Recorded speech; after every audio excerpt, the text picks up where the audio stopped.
যেমন এপিলেপসি নিয়ে ভ্রান্ত ধারণা, পৃথিবীতে আর কোনো এপিলেপসিকে আমরা রোগ বলছি না, আমরা বলি একটা উপসর্গ। এই ভ্রান্ত ধারণার জন্যে ভয় পাবেন না, সব স্নায়ুরোগ ফ্যাটাল নয়, এটা যে কোনো বয়সেই হতে পারে। কিন্তু স্ট্রোক সম্বন্ধে বেশি খেয়াল করবেন।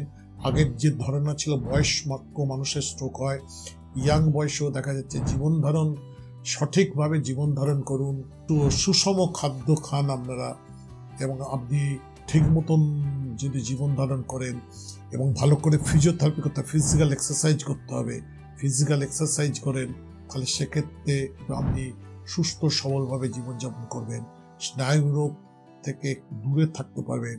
আর স্নায়ু রোগ হলেই প্রথমেই আপনার কোনো উপসর্গ লক্ষণ দেখা দিলে ডাক্তারবাবুর সাথে কথা বলুন।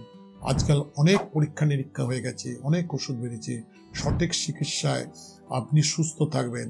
কারণ প্রতিটা মানুষের সুস্থ থাকা তার পরিবারের জন্য দরকার, সমাজের জন্য দরকার, আমাদের দেশের জন্য দরকার।